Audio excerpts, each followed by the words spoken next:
close to the field of Amageddon, about wiping out humanity. I mean, Amageddon, 186,000 people die every day. So, for those people, it's Armageddon, isn't it? You know what I mean? It's Armageddon for you if you die. So, why do we care that everyone goes at once? We're all going to die. I'm getting close to death. I'm so close to death now that in interviews now, people, I don't know if it's because they know I'm an outspoken atheist, but it crops up usually, and they go, have you planned your funeral? Or fucking hell, mate. I haven't, no.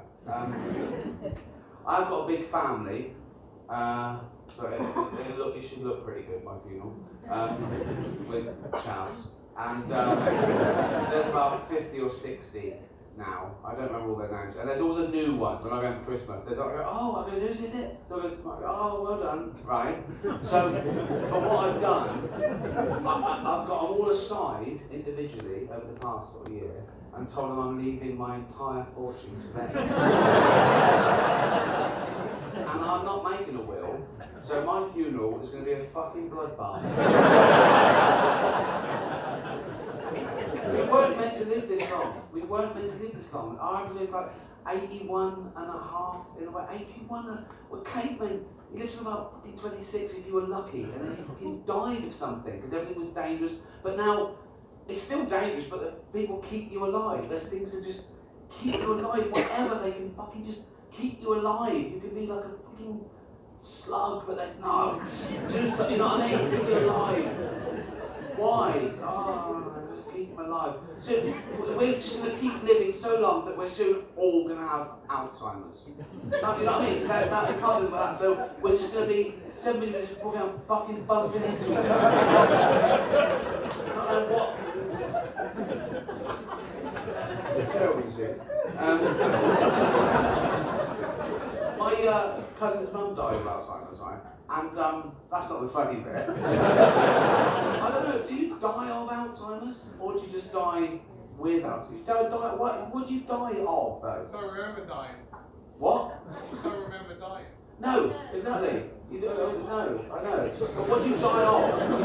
You can't remember anything, but what do you... Is it just like you just forget to breathe or something? Anyway, she died of Alzheimer's, right? And the last sort of 10 years was horrible. It was, you know, he used to go and see her, didn't know who he was, and you know, she was, you know, I don't know what the technical term is. Is it vegetable? Is that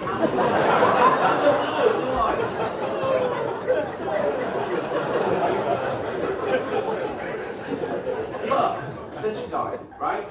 And but then you look back before she was diagnosed at all the funny things she said, and you realise, oh, that was the out. Do you know what I mean? Like, it used to be funny stories. Like, my cousin went home once, and she went, your dinner's in the oven, so it was like a suet pudding, right? And he ate that, and then the suet was off, and he went upstairs and just started throwing up for like half an hour. And he came back and I went, Mum, the suet's off. I've just been throwing up. She went, yeah, I was sick.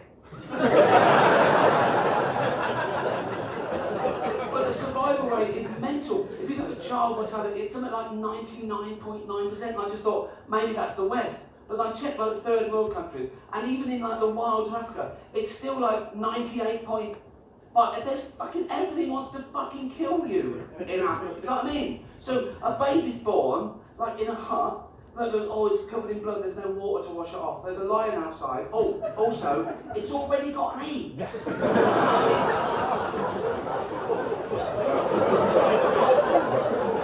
When that goes on Netflix,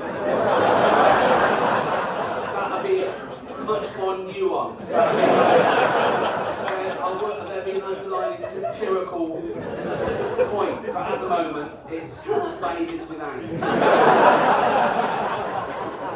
And you laugh, and by the time you'll be laughing even more in a bigger venue, I'll be nailing it. And what if someone in Africa who's just had a baby with AIDS goes, oh, I watched that special, right, to cheer me up. And she's watching it there, right, in the hospital. Oh, I love this guy, he's a baby with AIDS, you go, and she goes, why are they laughing? And my baby, no. And God goes, I don't know. And the husband goes, I don't know. And then God goes, it's dead now. It's a good point, love. It's a good point. Is this all right? It's not right. It's not all right. It's not. It's not. Okay. Of course it's not. My mum would say things to help me survive, but she was a working class mum. She didn't know the ins and outs. She just said, just listen, right? And I questioned her why. But I'll give you an example, right? So there must have been an incident when I was a kid, and I came in. I was about 7 or 8, and she went, "Don't go in the public toilets in the park anymore." I went, "Why?" There's already been a paedophile, right? But she didn't want to say that. So she went, "There's a man who cuts off little boys' willies." It was fucking so much scarier than I didn't go in there again. But I get a point now. If she said, "Oh, it's a paedophile," what's that? It's an old man that gives you puppies and sweets. I'm fucking wanking off for that. What is that? A free puppy?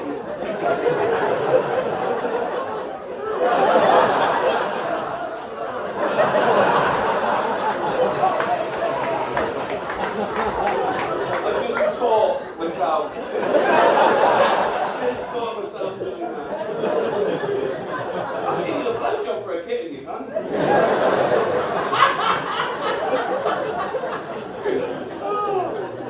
The local paedophile was different when they've changed, even that's fucking changed. I know the old shit.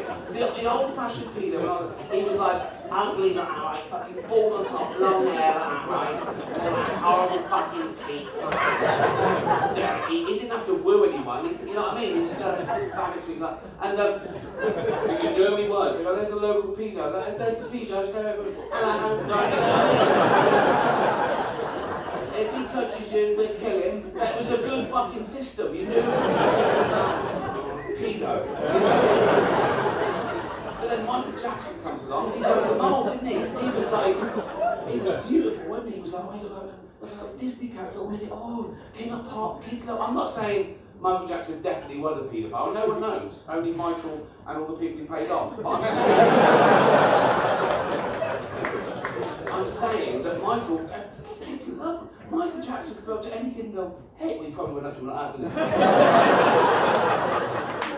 That's another thing, kids will go, "It's Michael Jackson, but he's going away from us." He wasn't.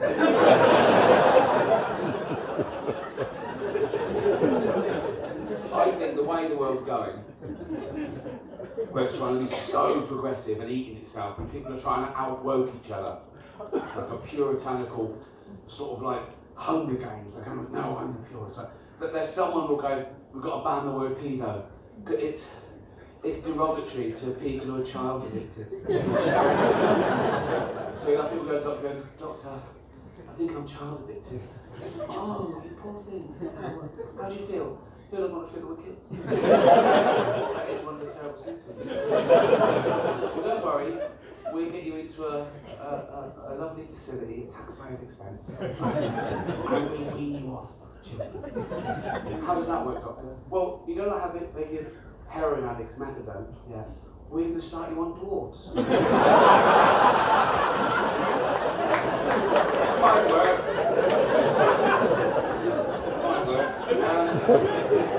How does that work, doctor? "Well, you come in the facility, but we find loads of dwarfs, right? We're not open during the panto season, we can't get the staff. You come in February to November, we find loads of dwarfs, right? And we dress them up as like school children, and they run around the campus, they're free range dwarfs. Right?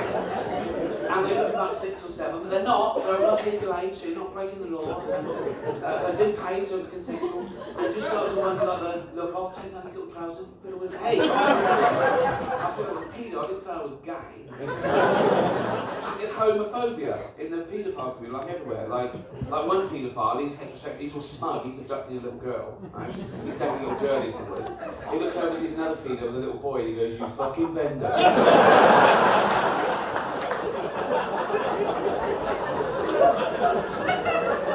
Talking of registered paedophiles.